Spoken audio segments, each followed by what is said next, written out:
Greetings, programs. Welcome to something a little bit different. I decided for fun, with Metroid Dread just about to come out, I would kind of go through and just give short, quick reviews of the series up until this point. Now, Metroid is kind of a big deal to me, actually, in terms of gaming. It's something I've been playing for a very, very long time. I do own all the games in the series, so I will do what I can to source bits of gameplay here and there. Some games I'm able to capture, some I'm not, but I do own them all. I have beaten them all 100%, so just kind of rapid fire here. I'm going to go through, talk about the different games in the series, and sort of give my thoughts on them while I'm waiting for Dread to get here. So, obviously, we're going to talk a few minutes on Metroid 1. It's a mess. That game is an absolute mess, but I will say it is a lot of fun. It's got a few major issues, biggest of which being that anytime you continue, even when you start a new game, you only ever start with 30 points of health, and no missiles, no matter how many missile tanks you actually have. So, the original Metroid is a very rough game to play through. Most of the environments look exactly the same, as well as you're only going to get through the game if you know to just randomly bomb certain walls and such that you have no indication are going to be anything special. It's a very rough game. If you're going to bother playing it, do so by using Nar Password or Narpa's Sword. It depends on how you want to call it. It's a password that gives you unlimited ammo, unlimited health, and starts you with basically all the power-ups. So you can just immediately, it's like, go fight Kraid, go fight Ridley, kill the Mother Brain and be done. That is the only way, really, to play the original Metroid. It's cool. It was very innovative at its time, but you can tell it's an early NES game with just how few graphics it has, which makes it incredibly samey. If you're not sitting there drawing a map on some graph paper or something, it's almost impossible to keep track of where you actually are. It's rough. But many years later, they remade it completely with Metroid Zero Mission on the Game Boy Advance. And that is, at least as it stands right now, that is probably the absolute pinnacle of 2D Metroid, in my opinion. The graphics are incredible. They differentiated all the areas so you can actually tell where you are now. They added all kinds of extra power-ups, so you get all the original stuff and all the new stuff. I'm avoiding story stuff, but they expanded the story in the game and everything like that, so there's actually more than 3 bosses now.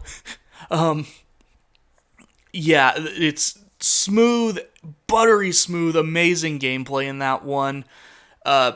In fact, I'm pretty sure most of AM2R, when that was actually around, at least, officially around, it was mostly copying most of its stuff from Metroid Zero Mission above anything else.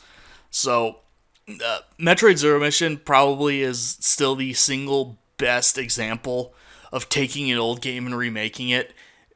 In my opinion, completely replaces the original, as well as it has a free built-in copy of the original, so 2 birds, 1 stone there. Amazing game. Then we get to Metroid 2 on the original Game Boy. And it is impressive just how much better that game was versus Metroid 1. Now, again, I'm going just kind of short, rapid-fire thoughts here. I'm not going in depth, but it's a linear, a little bit more corridor-based game, but it's so much better for it. It's a Game Boy game. It's meant to go, in your pocket, pull it out, play for a few minutes, be done. The structure of that game is perfect for something like that. It's to the point. So many things that we think of as being part of the series specifically came from Metroid 2. Like, everyone knows when Samus gets the Various suit, she gets obviously the big round shoulder pads. Well, that happened because the original Game Boy had 4 shades of puke green to display on, and so they needed to make the new suit upgrade look different, so they gave it big shoulder pads. And that was history right there. The enemy variety is way bigger. The environments, there's far more varied environments, and this is on a system where it's all just a black background in every world.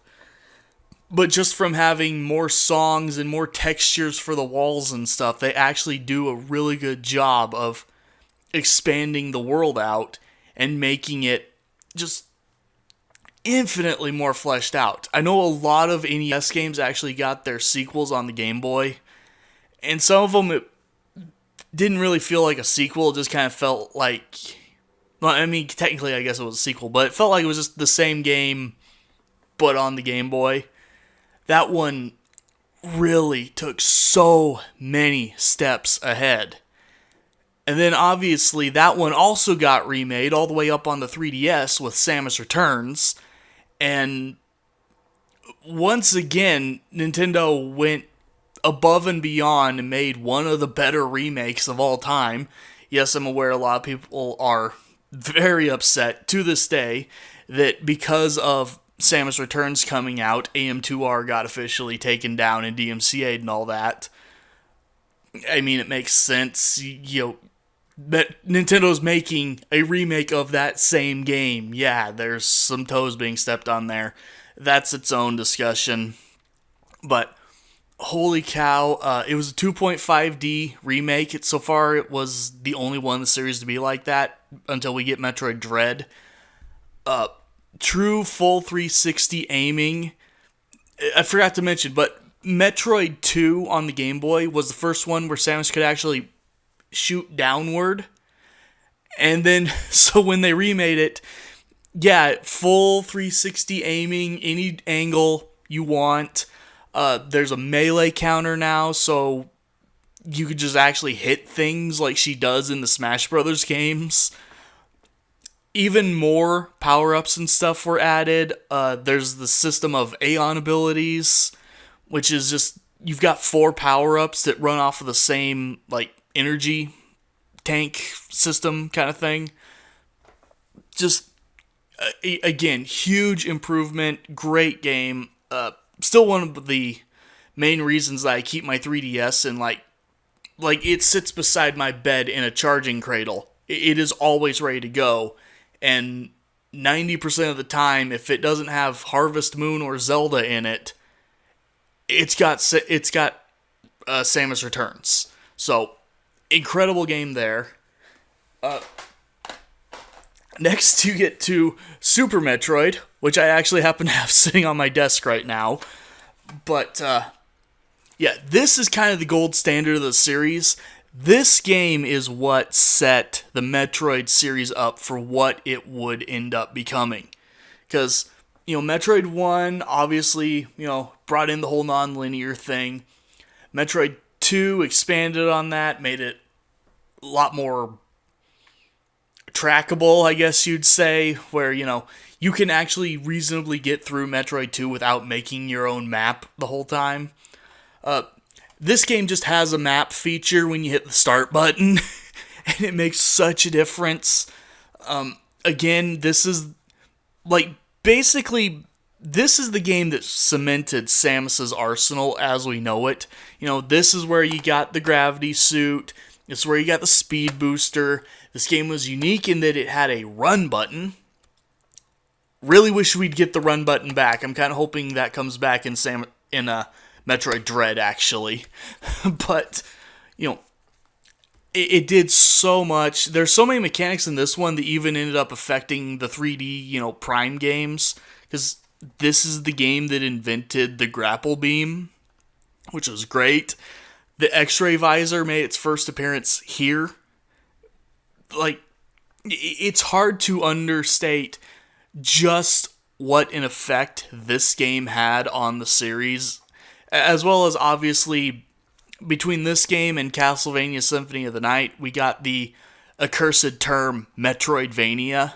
Yes, I am one of those people that doesn't like Metroidvania because Metroid did it, Castlevania copied. I love Castlevania. Obviously, I love Metroid, but I love Castlevania as well. They're great games, but I don't see the reason to put them in the name when they're the copy. Metroid-like. There you go. It's a Metroid-like. There's your new term. But so obviously, this game, absolutely awesome. There's a reason it's still one of the most speedrun, most widely played games of the whole series. Like, if anyone has played a Metroid game, they probably played Super Metroid. There's a reason for that. It is absolutely awesome. There's a reason they haven't remade it. They don't need to remake it. It's so good. Next, you get to Metroid Fusion, which, funny enough, was actually where I got into the Metroid series. And yeah, actually, my assumption when I first started playing that game, some people might find this funny, because I know that it was a whole thing with the very first Metroid game, the instruction manual called Samus a guy, because it was the big secret and reveal when you beat the game fast enough. Holy crap, it's a girl. I was going and playing the Game Boy Advance, kiosks set up at Walmart and Toys R Us in the day. I didn't know anything about any kind of story. All I knew was they had this game in it, and I thought it was really, really cool. And I thought you were playing as a robot. So when I actually got the game and found out, there's a person in this? Like, my brain had never even considered this idea of power armor, power suit.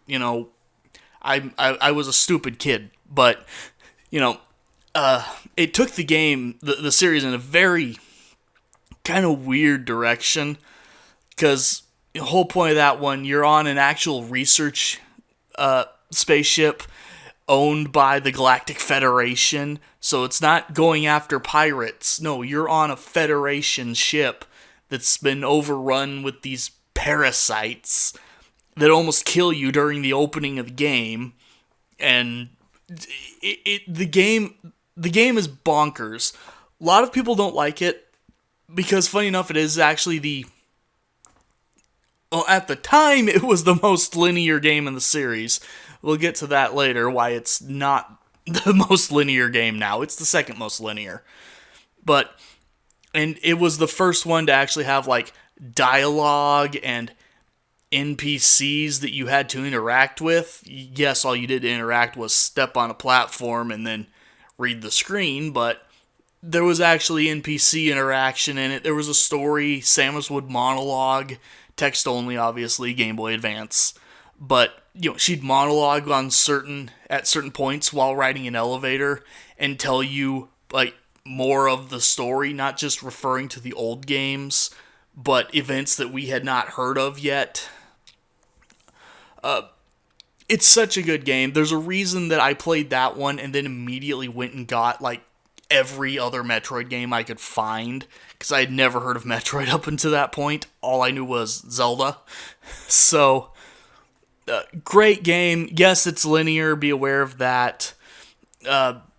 One or two areas where it's a little clunky, because it's obviously, with it being linear and kind of having story drive, there's points where you have to walk to this place, look at the locked door, and that triggers the event where when you come back to do something. It was the first game to have that kind of thing going on, and I'm never the biggest fan of that. That's always an issue with replays, but still, love that game to bits. It was actually the first video game of any series that I beat 100% as well. And I remember back on the old GameFAQs forums, I don't even remember what my username was back then, But I thought I was like really cool because I got 100% no deaths in 3 hours and 33 minutes. I thought I had like made this really, really big accomplishment. I didn't know anything about speedrunning back then. Didn't know that was even a thing. And so I go post, I'm like, hey, I did this thing. I'm like excited. What have you guys gotten? And apparently, like, people are doing it, an hour and a half faster than I was even back then. And so I'm like, oh, never mind. But still, really good game. That was Metroid 4, obviously. And then we spent 20 years just getting side games. So, I guess next we'll talk Metroid Prime on the Gamecube. Huge divergence in the series, because this one was actually, all the other games have been side-scroller up until that point. This one went first-person shooter.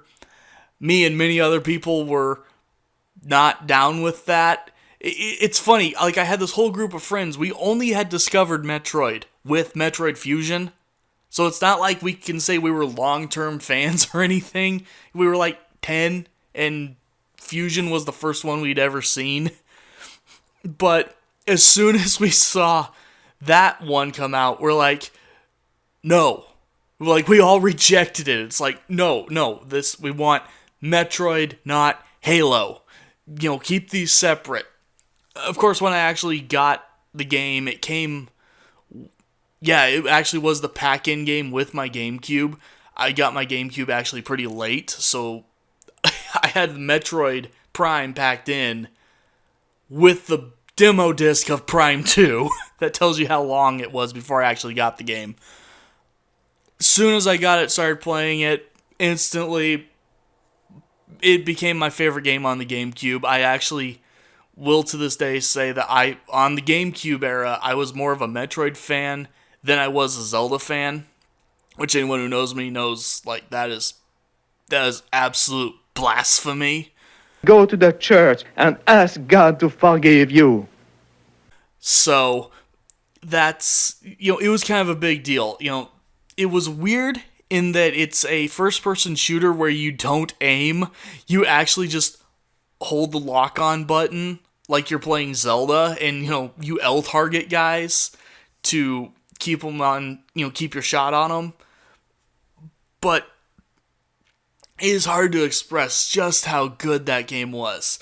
It looked so much better than it had any right to look. I would actually argue that to this day, it is still the single best looking GameCube game, even compared to its own sequel. Just so good. It did such a good job of taking what had been at that point a 2D only series and bringing it into full 3D with first-person mechanics on top of it, Like, the platforming still worked really well, because the game did a good job of kind of getting you immersed into the idea of being behind the helmet, I'm in the armor. And it's like, yeah, there's a bit of platforming in it. It's still the best first-person platforming I've ever had to deal with, because you just naturally get this sense of, my feet are here. So, non-issue, great game. The sequel, Metroid Prime 2 Echoes, also really good, but I will say not as good as the first, in my opinion. You spend a good chunk of the game, I'd say about 40% of the game, dealing with this Dark World mechanic, pulled directly out of Zelda: Link to the Past, which, funny enough, is also sitting right here. It was actually in my Super Nintendo. But the whole time you're in the Dark World, you're dealing with constantly taking damage. That's a pain in the butt. It's also the only game in the series, at least up until that point, I think there's one other game where this happens, but until that point, it was also the only game in the series where if you wanted to shoot anything other than the normal blaster, you had to use ammo. The ammo management was, early game it's annoying because you've only got 50 shots, which you burn through that a lot faster than you would think, especially if you try using charge shots. but then there's only 4 expansions for it in the whole game. Each one gives you another 50. And then when you're running around with 250 shots of everything, it's like, why did they even bother making me use ammo? So the ammo's not that great. I'm not a fan of the constantly taking damage for just existing in the Dark World part. I mean, it's kind of cool that you're actually... It's actually the only game in the series where you show up to a planet with something catastrophic happening, and you're not too late. Like, you can actually save them. You know, that's actually kind of neat. It's the first time I can think of that actually happening in the series. So you in fact do not destroy the planet when you get done with it. You instead destroy the dark half of the planet. But you know, it had some cool diversions from the series. Definitely some good ideas, but a couple really clunky bosses that were actually horrible to have to deal with. But overall, still a fun enough game. Somewhere around that time, we also got 2 Metroid Prime games for the DS. We got Metroid Prime Hunters, which was, you know, like the first thing that they demoed for the DS back when it came out. And it was fine. You know, it's a completely pointless side story to the whole thing, but it's interesting getting to see Samus actually having to deal with other bounty hunters. And one of the bounty hunters you're dealing with is also actually an ex-space pirate. So there's some interesting dynamics there. That was actually the first game in the series to have actual, like, multi-planet gameplay. So instead of just going from one location to another in the planet, you actually just hopped on your ship and flew over somewhere else. Every time, yeah, like as you go through the game, you actually get the special weapons of the other hunters, you know, the other bounty hunters that you're dealing with. That was pretty neat. And then, if I remember right, that's the only other game where you had to deal with having extra ammo. That one, it also wasn't as bad, though, because if you needed the extra shot and you were out of ammo, you could still charge and get at least one blast of it. Although, come to think of it, you could do that in Metroid Prime 2 Echoes as well. But either way... Oh, and how could I forget? This game and Echoes both had multiplayer. The multiplayer in Echoes...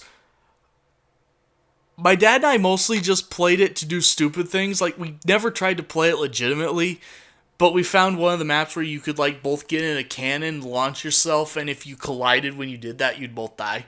That was our multiplayer of that game. But on the DS with Prime Hunters, much more robust multiplayer, actually. You actually could play as the different hunters. You had access to their unique movesets and abilities. So, really good online play. It was one of the first, like, really big online Nintendo games, as I recall. I, once again, got it really late, and I didn't even have a way to get my DS online, so I never have played that game online. I can't really speak for how good it was, but it existed, so that's something. But... yeah, it was a fun enough little portable game. Had some interesting things in it. One of the few games have actual multiple endings, which is always cool. And then obviously the other Metroid game we had on the DS was Metroid Prime Pinball. That was even more pointless than the existence of Hunters, but because it literally was like 5 pinball tables based on the different areas of Metroid Prime, but it somehow worked. Like, you had boss fights on a pinball table. There was an actual proper adventure mode where you had to go to this area and do some things, achieve random missions, and okay, now you can go in here, and now we go to the next area, and like you actually get to fight the final boss of Metroid Prime in pinball form. So, completely ridiculous, really stupid in a lot of ways, but strangely fun game. Then obviously we got Metroid Prime 3 Corruption on the Wii. Did get that game the day after I got my Wii because I had to wait for GameStop to be open. Again, really, really solid game. It brought back the multiple planets thing that they had added in Hunters. Not only were there other bounty hunters in this one, but you actually got to work with them, at least early in the game. So it was kind of cool, actually, if only for a little bit of time, having allies in the game, not just, rivals. You had actual voice acted, other characters. You could go on the Federation's, starship or whatever and just walk around and see soldiers, and they're like, "Oh, hi, Samus," and it's like, it was weird, but it actually was kind of cool. Unfortunately, the game was very prone to just having completely stupid motion controls for sake of motion controls. Now, I will fully defend the core mechanics of the game of, actually being able to aim using your Wiimote and, using the grapple by punching with the nunchuck. That part was fine. But there's so many places where you need to open this door. Okay. So I have to take my Wiimote and turn it this way and back and this way and then pull back, And it's like, this is just wasting my time. Let me walk up to the door and push A. Or even better, it's a Metroid game. Let me walk up to the door and shoot it. That's how you open a door in Metroid. If I want to collect something, I walk into it. Not I have to reach up, grab it, turn it, and pull it out, It was neat that they tried. There's some fun little Easter eggs if you just go sit in Samus's ship and start poking around with things. Because while you're in the ship, you actually do get to just sit there and poke things. There's messages from Miyamoto and some of the other high up developers hidden in the spaceship if you know the frequency to call while you're on there. A lot of fun little side things. It was a really good wrap up to the trilogy as well of Prime, which is hopefully next year sometime or so not going to be a trilogy anymore. We're supposed to be getting Prime 4. But as it stands, those 3 games, they make this tight little trilogy. Obviously, they re-released all 3 of them as a trilogy on the Wii. I haven't actually gotten to play that specific version. That the prices on the physical copy of that is ridiculous, and to me, there's no point in buying it on the Wii U Virtual Console. I just want the actual disc. So, but it is still cool that they took all 3 games and you can play through them on one disc with a unified control scheme. Yeah, those are good. And unfortunately, the only other game to come out, technically Metroid 3.5, I guess. Other M. Here's the thing. I got Other M at the midnight release. I was excited. I got a poster for being at the midnight release. It was kind of a moment. It's actually, to this day, the only midnight release for a video game I've ever gone to. I got it home. I started playing it. I loved it. I actually had a really, really good time playing Metroid Prime Other M the first time. The storyline was interesting. Yes, it's very cheesy and very, very badly voice acted. But it still looked cool, There was some interesting things going on. Here's this, her commanding officer that she talked about in passing in Metroid Fusion. Here he is. We actually get to meet him and see what he's like. He's a jerk. But, it was still cool getting to see him. Again, you've got allies. The first boss fight, there's a whole bunch of other Federation troops around you. And you're working together to beat the first boss. That part was cool. had this thing where, you played the whole game just with a sideways Wiimote, which sounds like it's going to be horrible. And yes, there's an argument to be made that in a few points of the game, some actual proper analog control would have been nice. But it still mostly worked, And then, it's actually to this day the only truly 3D Metroid. I'm aware, obviously, the Metroid Prime games are all 3D as well, but I still I'm weird. I count first person as being different than full 3D. And so as it stands, Metroid Other M is the only, third person platformer, kind of what we expected Metroid Prime to be when it came out. But because it is a single Wiimote to control it, at any time you can just grab the controller, point it at the screen, and you're first person now. So that was actually, again, kind of neat. But then there's the problem, yes, I can deal with the bad voice acting and things like that. I grew up on a PlayStation 1. I'm very, very used to bad voice acting, and I tend to forgive it. As well as, there's a cultural reason for the voice acting to be as bad as it is, with Samus in particular. Anyone who... the short version is, if in Japanese culture, being, cold and robotic is seen as being strong. So that's what happens when you have a Japanese voice director trying to direct English. So, Nintendo completely pulled a Sonic team there. Had someone who doesn't speak English or understand English try to direct the voice acting in English. And we ended up getting weirdness that way. But the first run through the game, it was fine, I had a good time.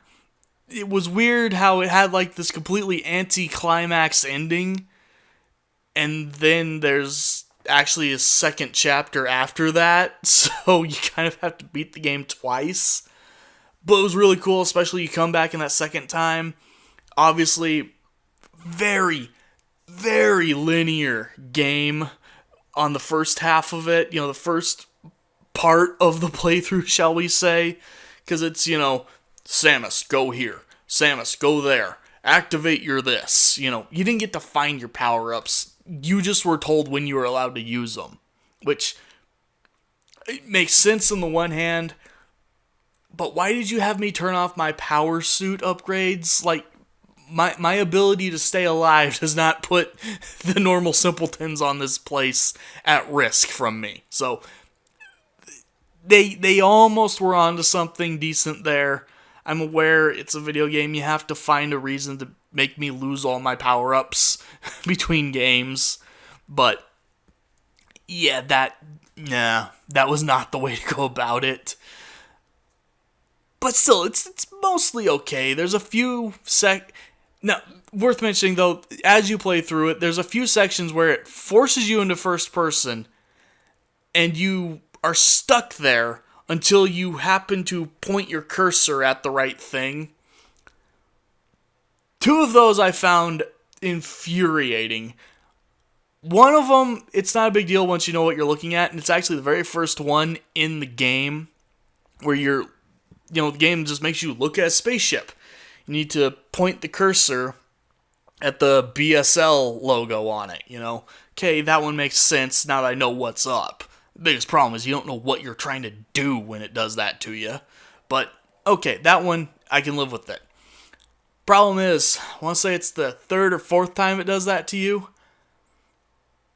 You're supposed to find the slightly different green in the field of green. Doesn't matter how many times I redo that section, I have the hardest time finding it. I know what I'm looking for, I just can't ever find it. That part was dumb. And that leads into probably the biggest problem with that game. I dread talking about it, but then I'm like, when I first played, I had a good time. There was this, there was that, I could deal with this. Then you get, to the second part of the playing through it, and it's just completely open, proper Metroid. It gets rid of the whole linear thing and goes fully open. Go find the rest of the power-ups.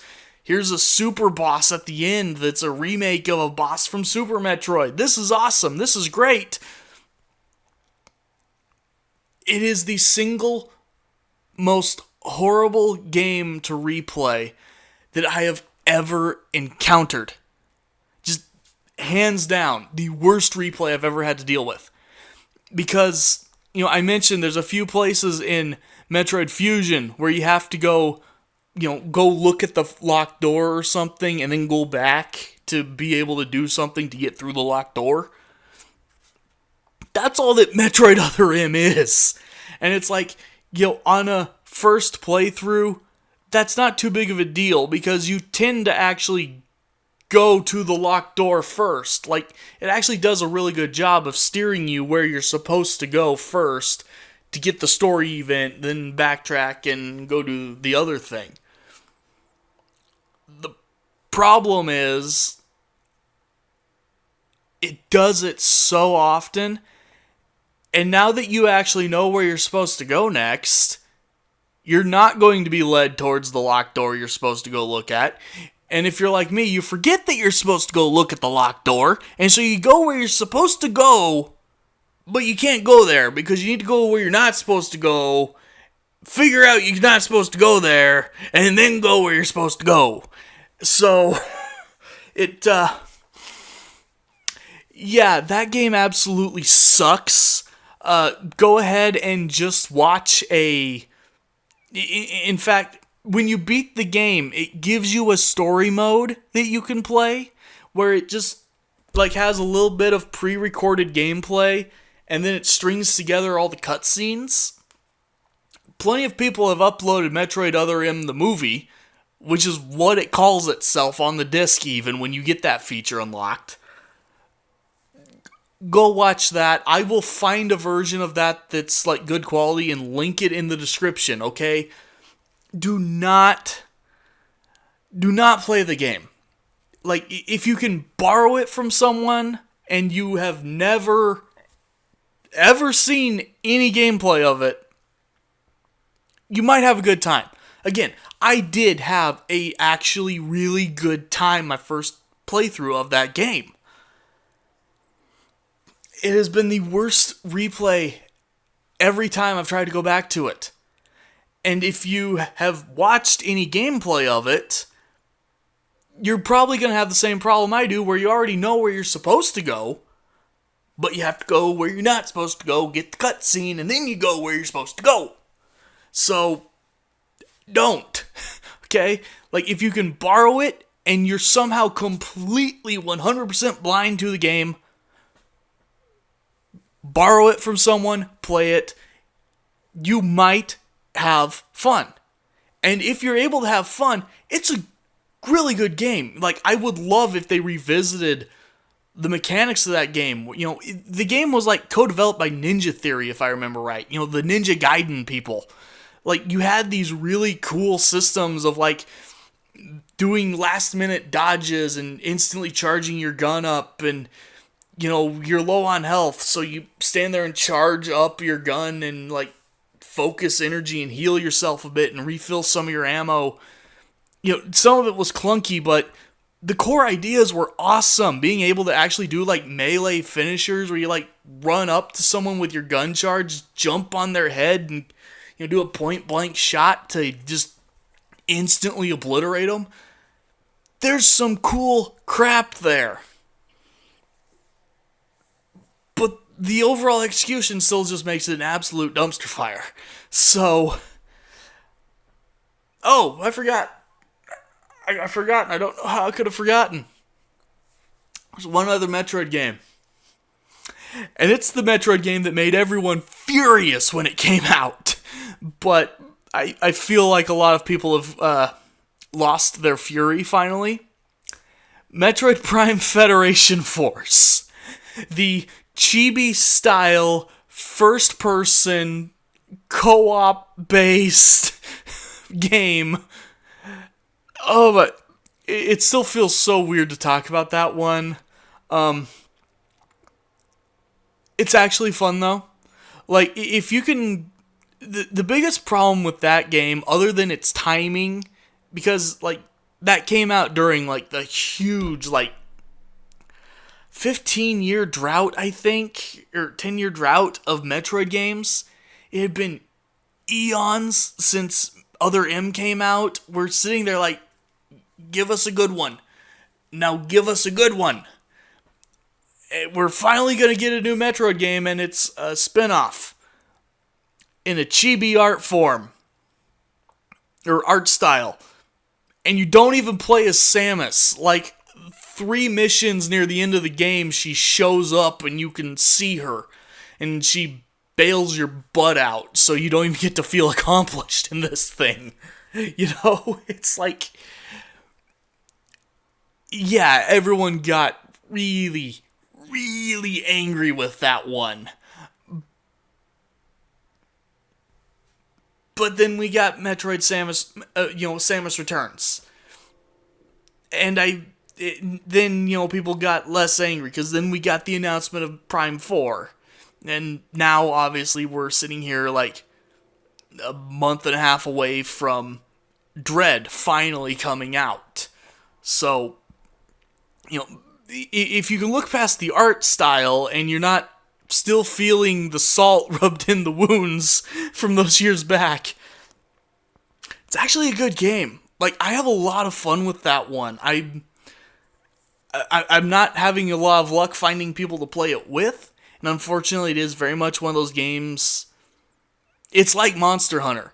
It's like, yeah, you can play it solo, but you want to play it with friends. Like, if you can find a couple cheap copies of that game and get some people together, you should absolutely actually give Metroid Prime Federation Force a shot. It's actually really, really fun. So, yeah, I can't believe I almost forgot about that one. Oh, and it's got some, like, ridiculous, like, blitz balls, like, some weird cyber sport minigame in it you can play as well, because why not? Yeah, that is my quick, 40 minutes, little sum up of my thoughts on the Metroid games. So, here's fingers crossed that Dread ends up being as good as it looks. Obviously, Nintendo's getting pretty spoilery with their all their trailers and just immediately dumping all the info on us. So hopefully the game has a lot of what a twist moments, to actually surprise us after all these trailers. But if nothing else, it looks like the gameplay is going to be really solid in that one. So I'm really excited. And yes, I will be doing live streams of that game when I get a hold of it. There's been like 7 games that I've gotten at release and not been able to live stream them.